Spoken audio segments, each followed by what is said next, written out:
다 함께 디도서 3장 12절에서 15절의 말씀을 함께 받도록 있겠습니다.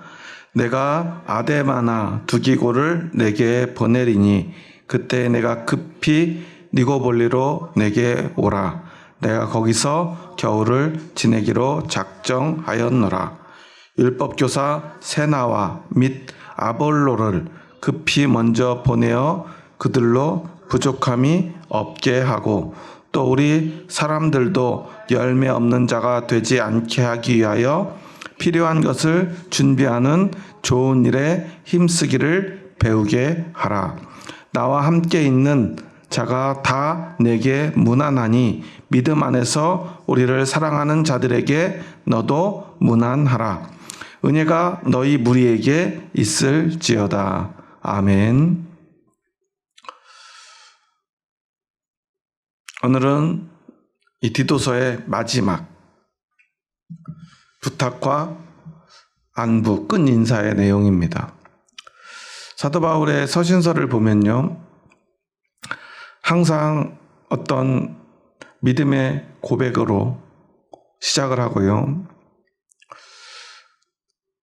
하나님이 나를 얼마나 사랑하시는지, 그리고 너희를 얼마나 사랑하시는지, 우리 예수님은 어떤 분인지, 나에게 어떤 분인지, 그러한 고백들로, 그리고 그러므로 말미암아 우리가 얼마나 평안한지 시작을 하고요, 그리고 그 교회의 현안의 문제들을 나눕니다.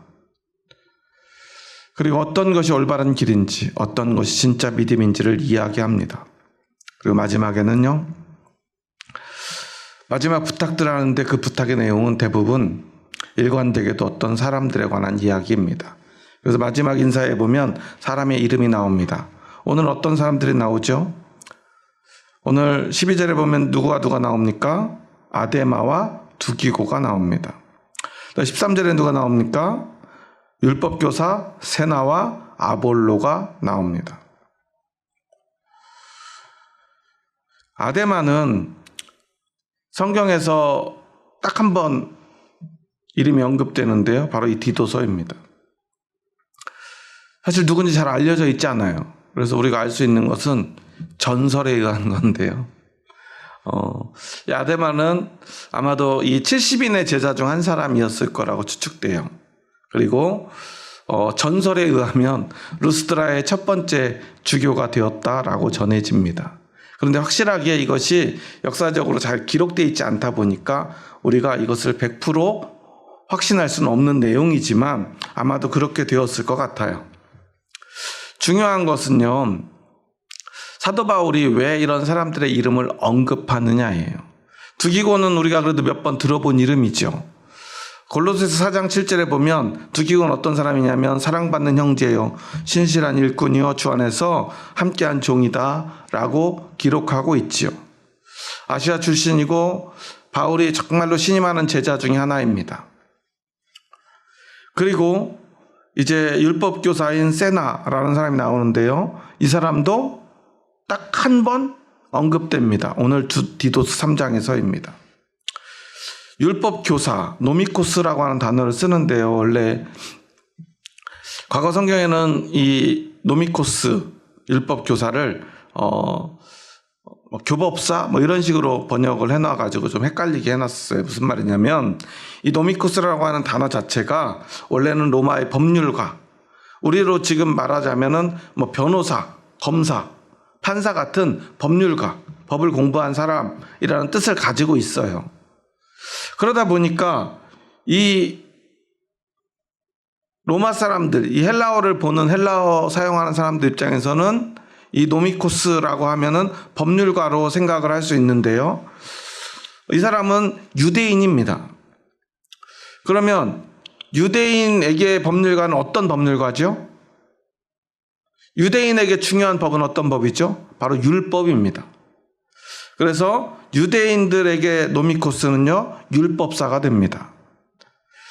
아마도 그가 유대인으로서 기독교에 개종한 사람이고, 오늘 본문에도 보면요, 이 사람에 대해서 어떻게 설명을 하냐면요, 아볼로를 세나와 함께 보낸다라고 말하고 있어요. 그런데 이 사람이 율법 교사입니다. 유대인입니다. 무슨 일 때문에 그곳에 보냈을까 우리가 미루어 짐작할 수 있는데요. 지금 이 지역에 이 그레데 교회의 가장 큰 문제는 뭐였냐면 유대주의 이단, 율법주의 이단들의 문제였어요.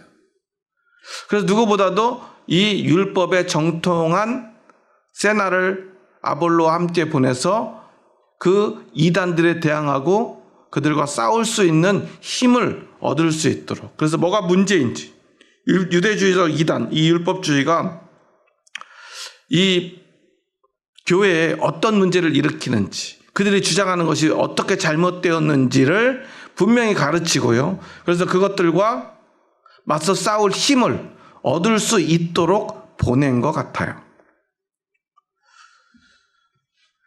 그렇다면 사도 바울이 이런 사람들을 보내고요, 또는 그 사람들의 이름을 구체적으로 언급하면서 이러한 인사로 이 모든 것들을 마치는 이유가 무엇인가를 우리가 생각해 보아야 된다는 거예요. 그것은 교회 안에서 무엇이 먼저인가 하는 문제가 있는데요. 서신서에도 기본적으로 두 가지 내용으로 그 서신서는 항상 구성이 돼요. 제일 앞과 제일 뒤에는요, 사람에 대한 이야기를 합니다. 나에 대한 이야기를 하든 너희에 대한 이야기를 하든 어떤 사람의 이름을 언급하든 항상 사람에 대한 이야기를 해요. 그리고 그 중간에 본론에는 뭐가 나오냐면 어떤 문제에 대해서 교회는 어떤 원칙에 따라서 세워지고 또한 이끌어 가야 되는가. 오늘 디도서도 마찬가지죠. 디도에게 너는 어떻게 교인들을 가르칠 것인가에 대한 이야기를 계속 하잖아요. 원칙에 대한 이야기를 하지만 항상 그 마무리는 사람으로 끝이 납니다. 여기서 우리는 교회에서 진짜 중요한 것, 우리 신앙에서 진짜 중요한 것이 무엇인가를 생각해 보아야 돼요. 교회는 원칙이 우선일까요? 사람이 우선일까요? 이것을 한국 교회는 이렇게 나눕니다. 교회는 신본주의냐, 인본주의냐? 교회는 신본주의입니까? 인본주의입니까? 교회에서 만약에 인본주의를 주장하면 사람들은 뭐라고 그러죠? 아, 저 사람이 인본주의자야 라고 비난을 합니다. 물론 하나님 중심인 교회에서 사람이 중심이, 아니 엄밀히 말하면 우리가 교회에서 말하는 인본주의라고 하는 것은요, 사람을 신처럼 떠받드는 것, 그러니까 사람이 하나님의 자리에 앉는 것을 의미해요. 그러다 보니까 교회에서는요, 인본주의를 정말로 크게 경계를 합니다. 그런데 문제는 그러다 보니까 인본주의라는 굴레로 사람에 대한 사랑과 존중조차도 잘못된 것으로 말하고 있는 것은 아닌지 우리가 생각해 보아야 된다는 거예요. 그러면 신본주의는 무엇이냐를 생각해 봐야 돼요. 신본주의는 당연하게도 하나님이 하나님 자리에 있는 것이죠. 그것은 너무나 당연한 것입니다. 그래서 하나님 중심주의입니다. 그러니까 사람의 말은 중요하지 않아요. 어떤 말이 중요합니까? 하나님의 말씀이 중요해요. 하나님의 말을 중심으로 살아가는 사람들, 그게 그리스도인, 하나님의 백성이라는 거예요. 교회에서 해결되지 않는 문제처럼 보이지만 한국 교회는 너무나 쉽게 해결한 문제. 원칙이 먼저냐? 사람이 먼저냐? 율법이 먼저냐? 사람이 먼저냐? 그런데 한국 교회는 이걸 너무나 쉽게 신본주의와 인본주의로 딱 나눠가지고요, 뭐가 답이에요? 신본주의가 답이다. 사람에 대한 얘기를 많이 하면 아, 저 사람이 인본주의자 같은데? 어려운 이웃이나 사람의 문제에 대해서 고민해보자 그러면 그건 인본주의적 사상이야. 잘못된 거야. 이번에도 제가 한 유튜브 영상을 보니까 분당 우리 교회 이찬수 목사가 차별금지법에 대한 반대 의견을 피력하면서요. 아마 차별금지법 반대 관련해서 전문가들을 모시고 아마 세미나나 교육을 한 것 같아요. 그러면서 이런 질문을 받았대요. 어떻게 교회가 차별금지를 반대할 수 있습니까? 이런 질문을 많이 받는다는 거예요. 그래서 본인이 직접 1인 시위까지 국회에 가서 했잖아요. 차별금지법 반대. 그러면서 그 사람이 무슨 말을 하냐면 이 차별금지의 폐해, 그러니까 차별금지법을 만든 유럽의 많은 나라들, 미국 같은 나라들이 지금 어떻게 되었는지, 그 차별금지법으로 말미암아서 교회가 어떻게 피폐해졌는지에 대한 이야기를 하면서 이런 얘기를 해요. 자기는 너무 두렵다. 차별금지법이 통과되었을 때 그 이후의 미래가, 그리고 교회의 미래가 너무 두렵다라는 말을 해요. 저는 그 얘기를 들으면서 물론 그 속에 들어가서 그것에 대한 조금 더 세부적인 이야기를 하면 차별금지법에 어떤 문제가 있는 조항들이 있을 수 있다고 생각하고요. 그 법은 언제나 어떤 시대에든지 모든 법은요, 독소조항이 있어요. 잘못된 부분이 있을 수 있다는 거예요. 그러면 그런 것들을 위해서요, 사람들은 국회의원을 새로 뽑고요, 법이 잘못되었으면 개정하도록 만드는 거죠. 그리고 세상의 정치에서도 잘못된 건 어떻게 하죠? 고쳐나가는 거예요. 지금 헌법을 개정하자라는 논의도 계속 되어오고 있잖아요. 물론 이게 쉽지 않죠. 한번 법이 잘못 만들어지면 그 잘못된 악법 때문에 많은 고통을 받게 되어 있어요. 그래서 이 법은 항상 신중하는 게 맞아요. 그런데 문제는 기독교인들이 차별금지를 반대한다라는 그 말에 있어요. 그 말이 나온 가장 근원에 무엇이 있느냐? 한국 교회가 너무나 쉽게 캠페인처럼, 그리고 마치 그것이 진리, 완전 불변의 진리인 것처럼 주장하는 신본주의냐 인본주의냐, 이게 바로 이분법적 논리예요. 어떤 게 선이고 어떤 게 악이냐라고 규정을 해요. 그래서 인본주의는 악이고 신본주의는 선이고, 하나님의 말씀은 선이고 사람의 말은 악이고. 그런데 여러분, 하나님의 말씀에, 이 성경이라고 하는 하나님의 말씀의 가장 핵심은 뭐죠? 이 성경을 단 한마디로 요약하면 예수 그리스도라고 할 수 있어요. 성경은요, 그 모든 말씀의 결론은 예수 그리스도입니다. 그럼 예수 그리스도는 무엇인가? 이 말씀을 완성하러 이 땅에 오신 하나님의 아들이죠. 그러면 그 아들이 하신 일은 뭐예요? 사람을 살리기 위해서 스스로를 희생한 것이고, 그 죽음으로 끝나지 않고 우리를 다시 영원한 생명으로 구원하시려고 부활하신 것이고, 오늘도 하나님 우편에 부활 승천하셔서 그곳에서 우리를 위해서 대신 기도하시고, 우리를 구원하시기 위해서 우리를 사랑하시고 위로하시고 지켜주시고 보호하시기 위해서 오늘도 애쓰시는 분, 그리고 반드시 심판의 날 이 땅에 다시 오셔서 우리를 살리시고 구원하실 우리의 주인이죠. 그러면 그 아들을 십자가의 죽음으로 내어주신 하나님의 마음은 어떤 마음이죠? 우리를 용서하시고 사랑하시고자 하는 마음이에요. 오늘 그리고 그 예수 그리스도를 믿게 하는 영, 거룩한 영, 성령님이 하시는 일도 그 예수님을 믿도록 우리를 도우시는 거예요.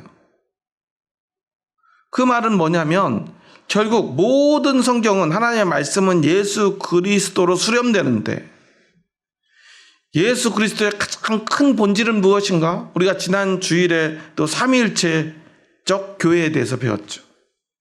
우리가 삼위일체를 완벽히 이해하고 설명할 수는 없지만 삼위일체적으로 존재하시는 하나님의 존재 원리에 대해서는 이해할 수 있다고 그랬죠.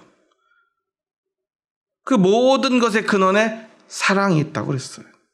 친밀함과 서로를 존중하는 그 사랑 말이죠.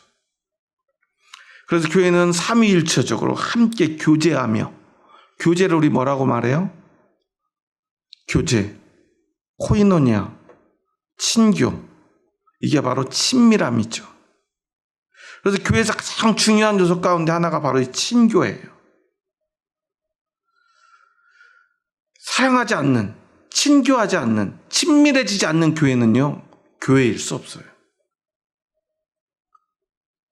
그래서 저는 개인적으로 오늘 이 유튜브 교회, 온라인 교회를 근본적으로 반대하는 사람이에요. 왜냐하면 사람들이요, 그리스도인으로서, 하나님의 백성으로서 최소한의 의무 방어전을 위한 온라인 교회로 자신의 믿음을 아직 잃어버리지 않기 위한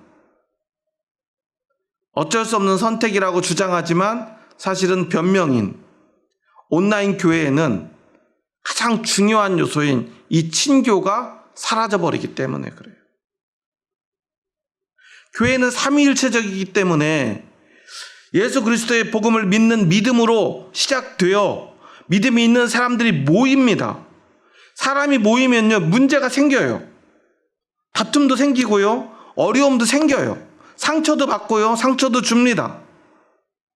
하지만 예수님은요, 이 땅에 오신 이유가 우리를 구원하시기 위함인데 어떻게 구원하시냐면 교회를 통해서 구원하시기 위함이에요. 그리고 그 교회는 삼위일체적입니다.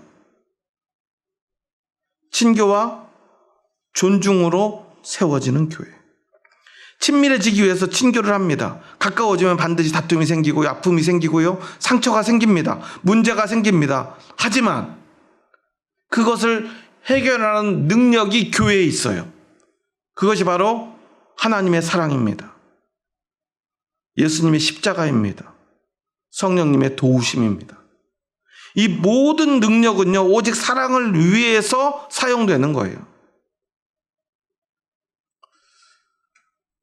얼마 전에 어떤 목사님이 설교하는 걸 들어보니까 그런 얘기를 해요. 성령이 충만한가 아닌가 우리가 확인하는 방법에 대해서 이야기하면서 성령은 능력이다 이렇게 주장을 하더라고요. 그러니까 내 안에 능력이 없으면 성령에 충만하지 못한 것이다 라고 말해요. 일정 부분 맞아요. 그런데 거기서 그분이 주장하는 능력이라고 하는 것은 우리가 일반적으로 아는 능력들이에요. 방언이나 뭐 예언이나 병고침이나 아니면 어떤 그런 권세들, 교회를 뭐 움직여 나가는 어떤 그 특별한 능력들을 이야기를 하는데요. 성령님이 존재하는 가장 중요한 이유를 잊고 있어요. 성령님은요, 예수를 주로 고백하게 하는 영입니다. 성령을 능력으로만 자꾸만 한정하려고 그래요. 성령님은 삼위일체 하나님이세요. 성령님은 우리의 능력을 사용하는, 우리의 능력을 최대치로 끌어올리는 도구가 아니라는 거예요. 성령님은요, 우리를 부드럽게 인도하셔서요, 예수 그리스도를 믿고 예수 그리스도를 따르도록 도와주시는 영. 그리고 그 모든 순간에 함께 하시는 영이에요. 그럼 예수를 믿고 따르는데 가장 중요한 능력은 무엇일까요? 그것은 바로 사랑이에요.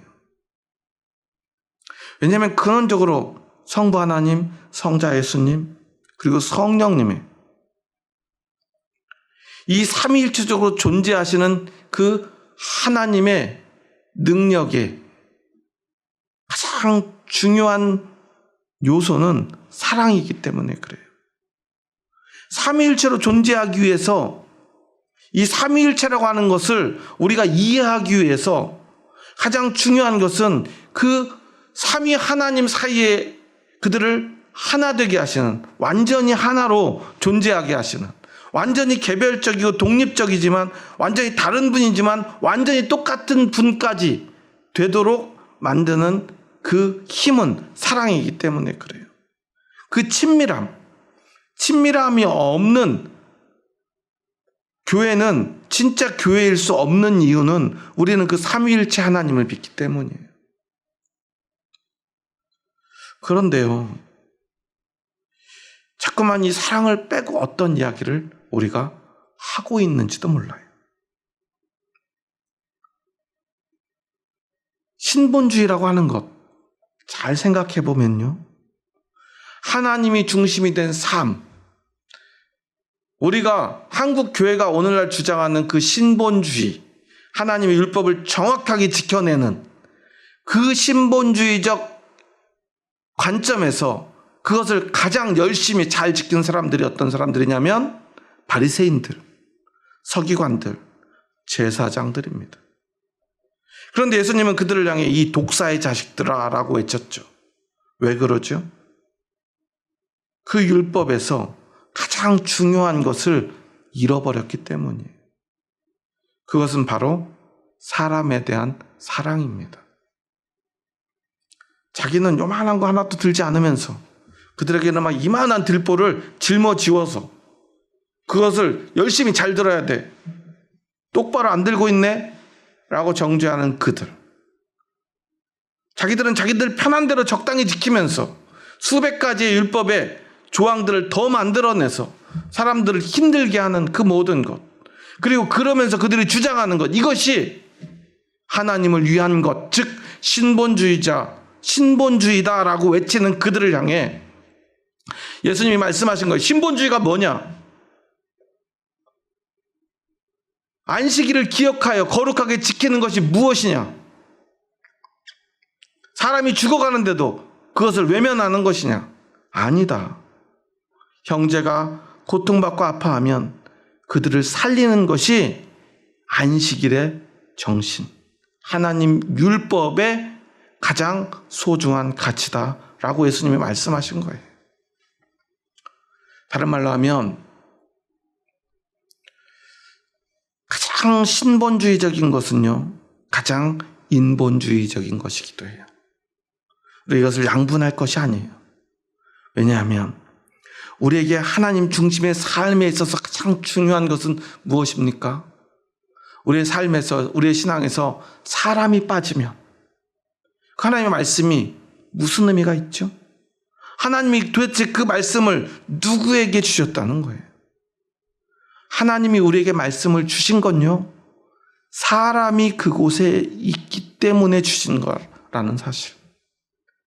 하나님의 그 말씀은 그저 세상의 모든 피조물에게 그냥 아무나 다 들어라 라고 하고 주신 말씀이 아니라 사람을 위해서, 사람에게 하나님의 사랑을 가득 담아서, 생명을 가득 담아서 너희가 살 길이 이것이고, 내가 너희를 사랑한다는 것이 이것이고, 너희가 나를 사랑하는 방법이 이것이야 라고 가르쳐 주신 말씀. 그런데 그 말씀을 가지고 우리가 오늘 사람을 찌르고 죽여요. 차별을 조장하고요, 차별 금지를 반대하자고 그래요. 그런데 그게 어떻게 신본주의입니까? 물론 세상의 어떤 악한 세력들이요, 교회 질서를 망가뜨리고 무너뜨리려고 한다면 우리는 그것과 맞서 싸워야겠지요. 교회 질서, 창조의 질서를 망가뜨리자고 그런다면 우리가 그것과 싸워야 될지도 몰라요. 당연히 맞서 싸워야겠죠. 목숨이라도 걸어야겠죠. 순교라도 해야 될 것입니다. 그런데 무엇을 위한 순교인가 생각해 봐야 돼요. 오늘요, 본문에 보면 율법 교사 세나와 아볼로를 급히 먼저 보내 그들로 부족함이 없게 하고, 또 우리 사람들도 열매 없는 자가 되지 않게 하기 위하여 필요한 것을 준비하는 좋은 일에 힘쓰기를 배우게 하라 라고 하는 13절 14절의 말씀의 의미를 생각해 보면요, 내가 너희를 위해서 이 율법주의, 유대주의 이단과 싸울 수 있는 힘을 가진 사람들을 2명을 보낼 거야. 세나와 아볼로야. 두 사람은 아주 유명한 율법 교사고 율법에 대해서 누구보다 잘 알기 때문에 율법을 가지고 거짓으로 이 복음을 거스리는, 진짜 하나님의 뜻이 무엇인가를 거스리고 그냥 그 율법 자체만을 지키라고 주장하는, 하나님의 사랑과 하나님의 은혜인 이 복음이 없어도, 아니 이 복음이 있다 하더라도 율법을 지켜야만 돼. 그래서 이 율법과 복음이 함께 있을 때만 구원받을 수 있어 라고 주장하는 그들과 맞서 싸울 힘은 무엇인가를 가르쳐 줄 거야. 그 힘은 뭐죠? 그 힘은 그냥 예수 그리스도의 복음이에요. 하나님의 사랑과 은혜예요. 율법이 그저 율법으로만 남으면 어떻게 돼요? 그곳에 생명이 사라지고요, 그곳에 사랑이 사라지면요, 그 율법은 사람을 찌르는 창이 되고 가시가 될 뿐이라는 사실이에요. 율법이 결코 생명이 될 수 없다는 사실이에요. 예수님은요, 율법을 폐하러 오신 것이 아니라 율법을 완성하러 오셨죠. 그 말은 무슨 말이에요? 율법을 살아나게 하셨다는 거예요. 무엇을 그곳에 공급하셨죠? 하나님의 사랑을. 이 사랑을 완성하기 위한 십자가의 희생을 불어넣어서 이 율법이 의미하는 바가 진짜 무엇인가를 보여주신 거예요. 율법을 지키는 건요, 다른 사람을 찌르는 이런 창. 야, 너 똑바로 안 했지? 쿡. 야, 너 지난번에 좀 많이 부족하던데 쿡. 제사장들과 바리새인들이 율법을 사용하는 방식이에요. 그 율법을 가지고 뭘 하죠? 남을 찔러요. 그리고 급기야 그 율법으로 남들을 죽입니다. 절망해서요, 일어서지 못하게 만들어요. 야, 너 그거밖에 못하니까 너는 그 모양 그 꼴로 사는 거야. 너는 하나님 백성으로서 자격이 없어. 율법을 못 지키잖아. 율법을 지킬 힘이 없는 사람, 율법을 지키고 싶어도 지킬 힘이 없는 사람들을 율법을 지키고 율법 가운데로 나와서 율법을 통해서 생명을 얻게 하려면 그 율법으로 그들을 찔러야 됩니까? 가만히 있어도 쓰러져 죽을 것 같은 사람들을 향해서요, 끊임없이 찔러대요. 그런데 예수님이 이 땅에 오셔서 그 율법을 완성하십니다. 어떻게 완성하시죠?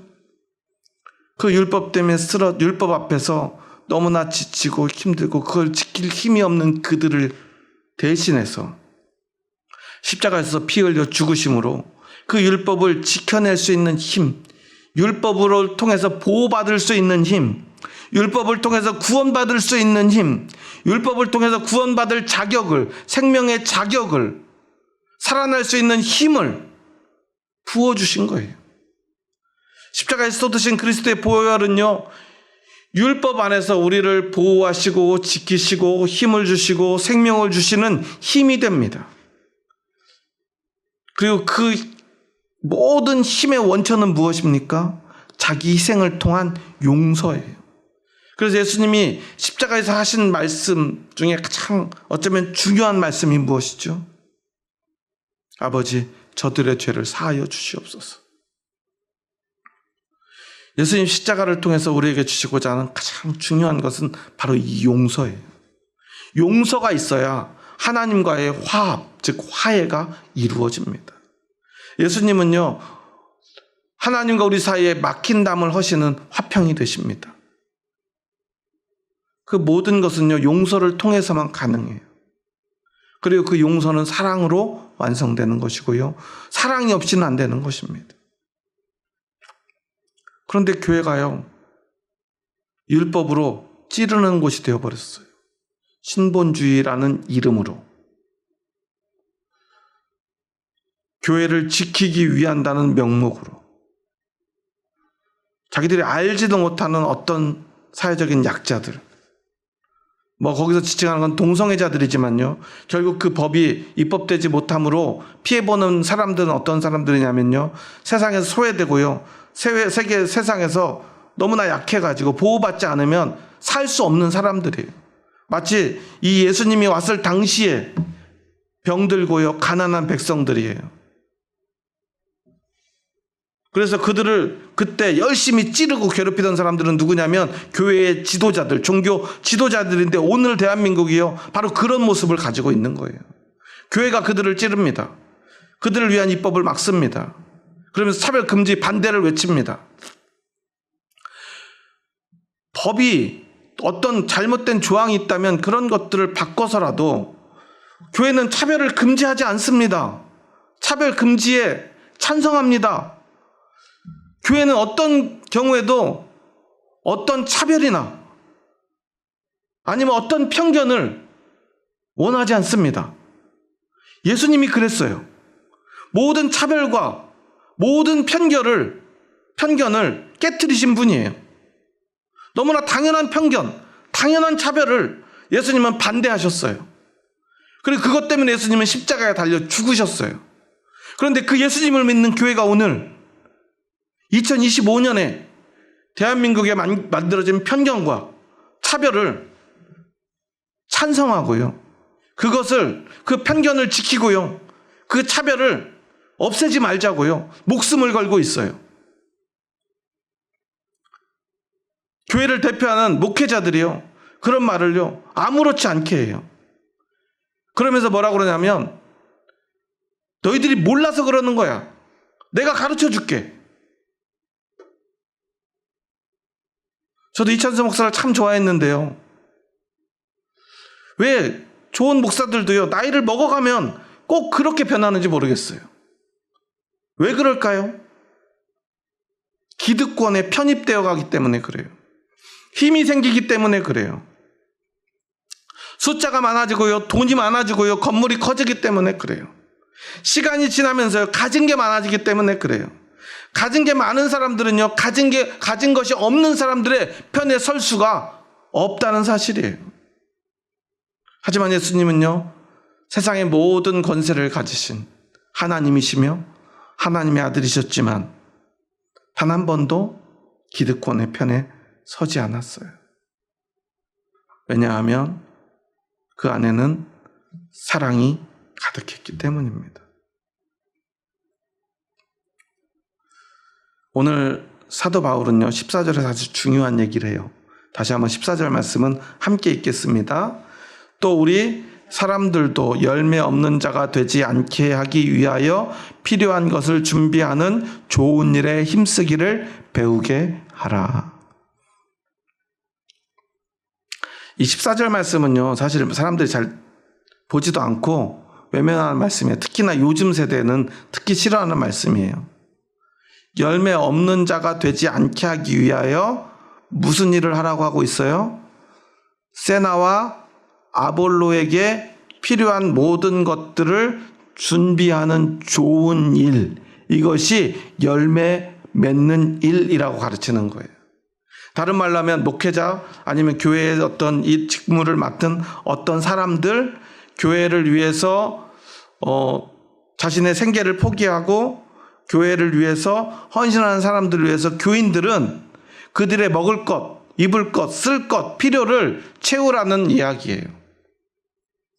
그 사람을 돌보라는 거예요. 그들은 너희를 위해서 율법의 문제, 이 이단의 문제를 해결하러 너희에게 갈 거야. 그럼 너희는 무엇을 하면 되냐면 열매 없는 자 되지 마. 열매를 너희는 맺는 자가 되어야 되는데 열매 맺는 것은 뭐냐면 이 성직자들 또는 사역자들을 너희가 돕는 거야. 무엇으로 돕습니까? 물질로. 물심양면으로 도우라는 거예요. 마음으로 받아들이고요. 그들의 필요를 채우라는 거예요. 요즘 교회에서 이런 거 가르치면 어떻게 돼요? 아, 헌금을 강요하는 교회다. 이렇게 얘기해요. 목사님을 섬기라고 그러면 어떻게 해요? 목사님들도 일을 하셔야지. 그렇게 그냥 날로 드시려고 하면 안 됩니다. 요즘은 이중직도 된다는데 직장을 구하세요. 요즘 편의점에서 알바만 해도 200씩은 번다는데 이런 이야기를 해요. 그런데요. 이게 비단 오늘 우리만의 문제가 아니라요. 초대교회도 있었던 문제예요. 하지만 사도 바울은 무슨 얘기를 하는 거냐면요.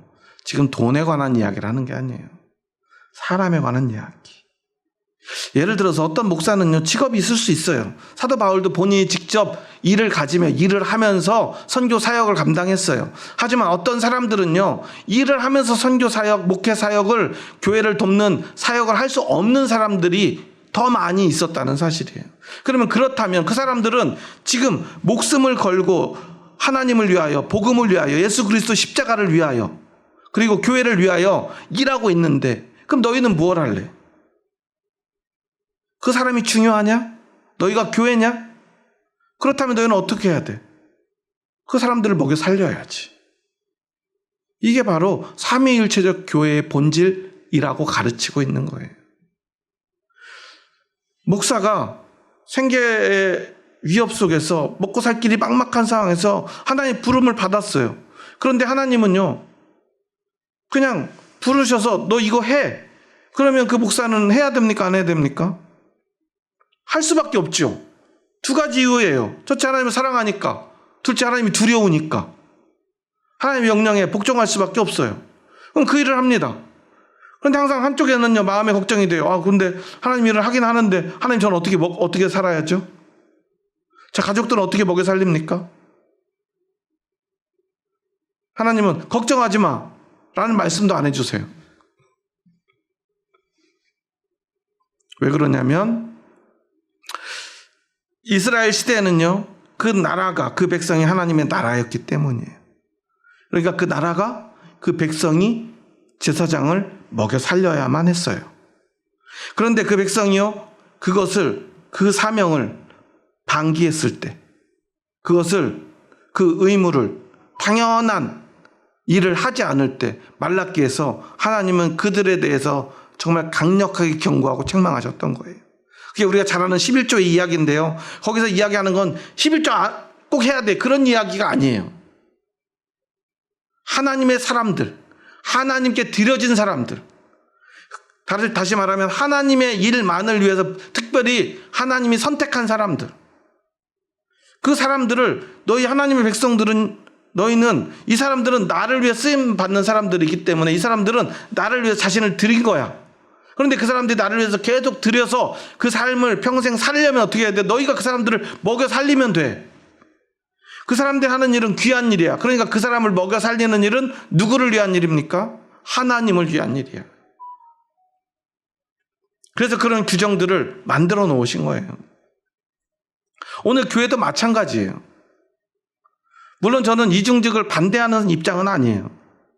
처음부터 이중직으로 준비돼서, 또한 이중직을 할 수 있는 어떠한 사람으로서 자기 직업 아니면 어떤 사업을 가지고 목회를 하는 사람들이 앞으로는 많아질 것입니다.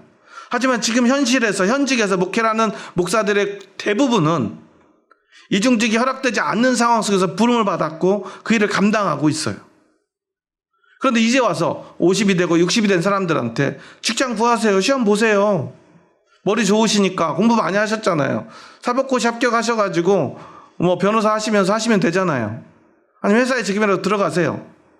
아니면 장사를 하시든지, 우리 옆에 어떤 목사님처럼 청소를 하시든지, 아니면 저 쿠팡에 가시면 밤새도록 일하면 돈 꽤 벌어요.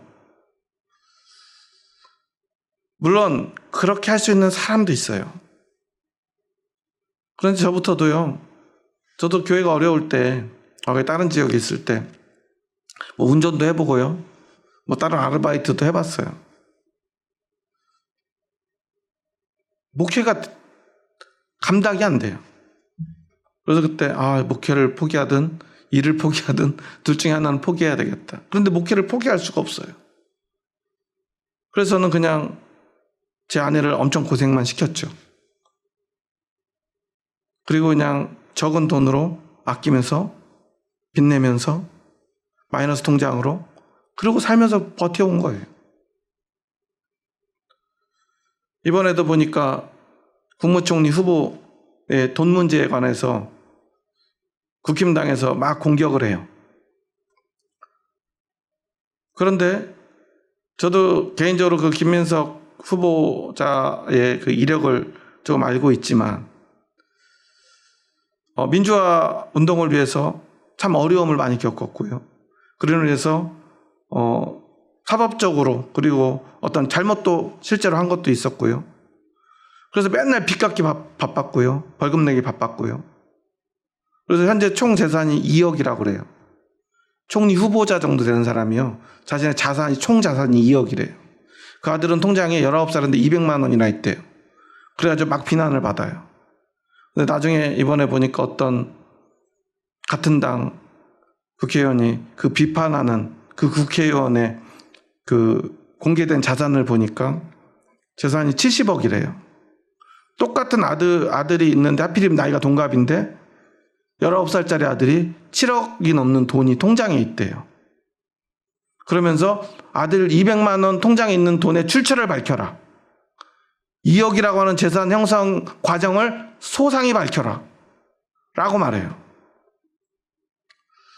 저는 이런 게 부당하다고 생각을 해요. 나라를 위해서 애쓰다가 물론 어떤 실수를 할 수 있죠. 잘못할 수 있죠. 부족할 수 있죠. 목회자들도 마찬가지예요. 목회를 하다 보면 살아가는데 어떤 힘이 들 수 있어요. 그러다 보면 실수할 수 있고 잘못할 수도 있겠죠. 평신도들 입장에서는 목사님이 뭐 이렇게 저렇게 좋은 차 타고 다니고 좋은 집에 사나 말할 수도 있어요. 하지만 거기서 중요한 것은 원리와 원칙을 갖다 대고 서로를 비난하고 비판하기 시작하면 끝이 없다는 사실이에요. 교회는 그런 일들이 계속 있어 왔어요. 하지만 중요한 것은 그 안에 서로를 사랑하는 그 사랑, 사람을 존중하는 그 존중이 있는가 하는 거예요. 다른 말로 하면 교회가 삼위일체적인가. 우리에게 정말 중요한 것이 무엇인가? 원리와 원칙인가? 아니면 사람인가? 그 사람을 소중히 여기고 있는가? 사도 바울은 말하고 있는 거예요. 내가 사람을 보내. 그 사람들 내가 보낼 테니 너희는 내가 너희 교회 문제를 위해서 아볼로를, 세나를, 그리고 아데마와 두기고를 보낼 테니 너희는 그들을 책임져 줄 수 있지. 좋은 사람들이야. 너희들에게 소중한 사람들이야. 근데 돈은 없어. 그럼 너희가 그 사람들 좀 먹여 살려주고 집도 좀 구해주고 살게 해줘. 그럼 그 사람들이 너희 교회 문제를 또 해결해 줄 거예요. 그게 우리가 함께 살아가는 방식이에요. 사랑은요, 말로만 되지 않죠. 저는 참 예전에는요, 목사님들이 굶었던 얘기 많이 하잖아요. 쌀이 떨어졌는데 어느 날 새벽에 보니까 누가 쌀 한 대박 이렇게 부어놓고 갔더라. 연탄이 떨어져가지고 내일은 이제 추워서 어떻게 자나 하는데 연탄 2장 누가 갖다 놓고 가서 그걸로 보일러를 뗐던 이야기들을 합니다. 옛날 권사님들은, 집사님들은요, 그렇게 그 생계를 늘 함께 걱정해주고 삶을 공유해줬어요. 그게 교회의 모습이었어요. 물론 지금은 예전보다 교회가 많이 부자가 되어서요, 목사님 저희 집에 연탄 갖다 주셔도 연탄 뗄 아궁이가 없어요. 쌀을 몰래 갖다 주고 싶어도요, 집에까지 들어갈 수가 없어요. 문이 다 비밀번호 설정되어 있어서. 그럴 수 없죠. 그러면 우리는 사랑할 수 없습니까? 아니죠. 사랑할 수 있어요. 돌봐줄 수 없습니까? 돌봐줄 수 있어요. 사랑이 있으면요, 얼마든지 할 수 있어요. 방법을 찾을 수 있어요. 사도 바울은 늘 그 이야기로 항상 그 말씀을 마무리 짓습니다. 사람의 이야기로, 사랑의 이야기로. 그럼 무엇이 중요하다는 것입니까? 원리와 원칙과 율법보다 더 중요한 것은 사람이고 사랑이라는 뜻이에요. 하나님이 그랬고 오늘 사도 바울이 그렇고 오늘 우리가 그래야 합니다. 교회는 사랑하는 곳입니다. 사람이 중심인 곳입니다. 서로를 위해서 우리의 삶을 삼위일체적으로 다 내어놓아야 되는 곳입니다. 사랑하기 위해서요, 최선을 다해야 되고 우리가 가진 모든 것을 동원해야 되는 곳입니다. 신본주의냐 인본주의냐라고 싸울 일이 아닙니다. 그게 뭐가 중요합니까? 왜 우리가 신본주의자와 인본주의자로 나누어 싸워야 됩니까? 우리는 하나님의 말씀을 가지고 사랑해야 되는데요, 하나님 말씀만 지키면 되는 신본주의자면 됩니까? 아니면 그 반대편에서 하나님 말씀이고 뭐고 사람만 사랑하면 되는 것입니까? 아니죠. 신본주의와 인본주의라는 말 자체가 그것을 나누는, 교회를 무너뜨리는 거짓된 사상이라고 저는 믿어요. 교회로 하여금 차별주의, 차별금지법 반대를 외치게 만든 자들이 바로 사탄의 하수인이라고 저는 믿습니다. 왜냐하면 이분법적 논리, 신본주의냐 인본주의냐라는 말을 만들어냈던 것처럼 당신은 차별금지법을 반대합니까? 찬성합니까? 라는 말로 사람들을 판단하려고 하는 그 모든 생각, 그것이 바로 하나님이 가장 싫어하는, 교회를 분리시키는 바로 사탄의 거짓말들, 사탄의 거짓 계획들입니다. 그런 말에 속아요. 사탄은 디테일에 있다고 그러죠. 마치 굉장히 복음적이고요, 하나님 중심적인 것처럼 사람들을 속여가지고요, 하나님이 가장 싫어하는 것, 사람들을 분리하고요, 사람들을 정죄하고요, 사람들을 넘어뜨리고요, 사람들을 죽이는 그 일들을 교회로 하여금 하게 하고 있는 거예요. 오늘 한국 교회의 모습을 보면요, 너무나 마음이 아파요. 하나님도 너무 마음이 아프실 것 같아요. 하나님의 이름으로요, 사람을 사랑하지는 못할 망정 사람을 미워하고요, 하나님의 이름으로 사람을 정죄하고요, 하나님의 이름으로 사람을 멸시하고요, 하나님의 이름으로 사람을 죽입니다. 그리고 그 화살은요, 그냥 외부인들에게로만 향하는 게 아니에요. 성도가 목사를 비난하고요, 목사가 성도를 비난하고, 성도가 목사를 손가락질하고요, 목사가 성도를 손가락질하며, 그렇게 서로를 비방하며 그렇게 싸웁니다. 하지만 사도 바울은 말합니다. 열매 없는 자가 되지 않게 하기 위하여 필요한 것을 준비하는 좋은 일에 힘쓰기를 배우게 하라. 말은 사랑해라, 사람을 존중해라, 그리고 그 사랑하는 마음을 가지고 마음만 갖지 말고 지켜주고 보호해주고 도와주고 먹여주고 입혀주라고. 그래서요, 옛날 교회 안 다니는 남편들이 교회 다니는 아내들에게 제일 많이 한 말이 있어요. 교회 가면 밥이 나오냐 떡이 나오냐. 교회 가면요, 밥이 나오고 떡이 나와야 돼요. 그렇지 않습니까? 교회는요, 형제를요 먹여 살리는 곳이에요. 왜요? 사랑하니까요. 내 가족이 가난해서요 못 먹고 못 살면 가만 놔둡니까? 정상적인 가족이라면, 사랑하는 가족이라면 그럴 수 없죠. 그런데 오늘 우리들의 교회들은 과연 그렇게 하고 있습니까? 형제와 자매를 먹여 살리고 있습니까? 다른 말로 하면 형제와 자매를 사랑하고 있습니까? 이웃을 먹여 살리고 있습니까? 다른 말로 하면 이웃을 사랑하고 있습니까? 한국 교회가요, 미자립 교회가요 3분의 2가 돼요. 그 말은 생계 위협받고 있는 목사들이 전체 목사의 3분의 2 이상이라는 거예요. 왜냐하면 부교육자들도 생계가 어렵거든요. 대형교회 담임 목사들 어떤 통계 보니까 1% 목사들만 생계에 걱정 없이 살고 있대요. 99%의 목회자들이요 생계 위협 앞에서 자신의 삶을 헌신하고 있는데, 세상이요, 목사들은 부조리하고요 부정부패로 가득 차 있다고 손가락질하는데요, 성도들마저 그 말에 편승하고 있어요. 이러한 모습이요 차별금지법 반대와 맞닿아 있고요, 교회의 분쟁과 맞닿아 있는 거예요. 사랑이 사라져가고 있는 거예요. 사랑한다면 그럴 수 없죠. 사랑한다면 서로를 아끼고 돌봐줘야 하는 것입니다. 교회는 그래서 사람이 먼저인 곳입니다. 왜냐하면 하나님이 한 생명이 천하보다 귀하다고 말씀하시며 그 생명을 위해 자신의 아들을 내어주셨기에 그 아들의 생명의 피값으로 세워진 교회이기 때문입니다. 그래서 사람들이 인본주의냐 신본주의냐로 싸우지 말아야 한다고 저는 생각합니다. 사람이 가장 중요한 곳에서 왜 사람이 중심이냐 하나님이 중심이냐라고 싸워야 됩니까? 하나님이 중심인 것이 바로 사람이 중심인 삶인데 말이죠. 그렇게 외치고 그런 걸로 싸우는 곳에는요, 반드시 가장 큰 문제가 있다는 사실이에요.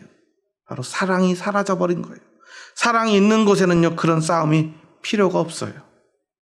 사랑하는데요, 누가 인본주의냐 신본주의냐 가지고 싸우겠습니까? 한 사람 돌보기도 벅찬데 말이에요. 한 사람을 사랑하는 것도 얼마나 힘든데 그런 거 가지고 싸우겠습니까? 우리 교회가 진짜로 한 생명을 위해서, 영혼을 위해서, 사랑하기 위해서 나를 희생하고 십자가를 지고 있는데 어떻게 차별금지법 반대한다고 피켓 들고 나가서 싸울 시간이 있겠습니까? 그런 거 생각하는 사람들이요, 과연 자신의 마음속에 하나님의 사랑이 가득한지, 아니면 그 속에 사탄이 주는 악독이 가득히 채워져 있는지 돌아보았으면 합니다. 세상 법의 문제는요, 저는 국회의원들한테 맡겼으면 좋겠어요. 경제 문제, 정치 문제는요, 대통령한테 맡겼으면 좋겠어요. 왜 교회가 그 중심에 들어가서 그 싸움의 중심에 서려 합니까?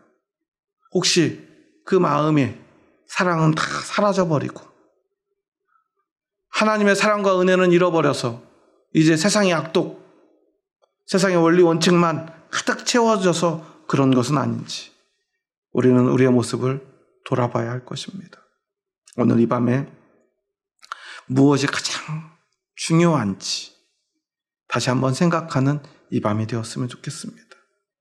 오늘 사도 바울의 마지막 문장, 마지막 인사의 말씀을 함께 읽습니다. 15절입니다. 나와 함께 있는 자가 다 내게 무난하니 믿음 안에서 우리를 사랑하는 자들에게 너도 무난하라. 은혜가 너희 무리에게 있을지어다. 사도 바울이 왜 이렇게 말할까요? 교회에 가장 필요한 것이 무엇인가? 그거를 바울은 알기 때문입니다. 하지만 그 가장 중요한 것은 잃어버린 채, 율법이 중요하다? 아니면 할례가 중요하다? 아니면 하나님의 은혜는 그런 것이 아니라 이런 것이다 하는 다툼들로만 교회가 싸우기 바쁘기 때문에 진짜 중요한 건 그게 아니라 사랑으로 무난하는 거예요. 그래서 그 사랑 때문에 우리 안에 은혜가 차오르는 거예요. 교회는 그거면 충분해 라고 말하고 있는 것입니다. 어쩌면 이 인사는 사도 바울의 절규인지도 모릅니다. 오늘 한국 교회를 향한 사도 바울의 절규로 우리는 새겨들어야 될 것입니다. 2025년 사도 바울이 만약에 살아서 우리 한국 교회를 본다면 뭐라고 말할까요? 그 사랑을 다시 회복할 수 있는 저와 여러분 될 수 있기를 주님의 이름으로 축원합니다. 기도하시겠습니다. 하나님 감사합니다. 저희 부족하고 연약한 자들 사랑하고 또 사랑하셔서 아들 독생자 이 땅에 보내사 우리에게 그 사랑을 보여주시니 감사합니다. 말씀으로만 생각으로만 멈추지 않으시고 그 아들을 진짜 이 땅에 보내셔서 십자가에서 피 흘리게 하심으로 그 피로 우리를 씻어주시고 우리를 살려주시고 그 피로 우리의 메마르고 배고픈 우리의 영혼을 배부르게 하시고 목마른 우리의 영혼에 마시우게 하심으로 우리를 구원하시고 살려주신 그 하나님의 놀라운 사랑, 진짜 사랑을 받은 우리들, 우리 주님의 몸된 교회, 하나님의 백성들이 오늘 무엇을 하고 있는지 돌아봅니다. 예수님을 못 박았던 그 율법주의자들, 바리새인들, 그들의 길을 따르며 우리 입술에는 예수님의 이름이 넘쳐나고 있지는 않은지, 사랑할 줄은 모르면서 원리와 원칙만을 가지고 온갖 율법을 또다시 더 만들어서 수백 개의 율법을 만들어냈던 바리새인들보다 더 많은 율법, 수천 수만의 율법을 만들어내 형제를 정죄하고 이웃을 찌르려는 그 교회의 모습을 하나님이 바라보신다면 오늘 우리에게 뭐라고 말씀하실지 다시 한번 우리의 모습을 돌아봅니다. 하나님, 우리에게 단 한 가지만 선택하라 하신다면 하나님이 우리에게 주신 예수 그리스도의 그 십자가의 사랑과 희생을 선택할 수 있는 저희들 되게 하여 주시옵소서.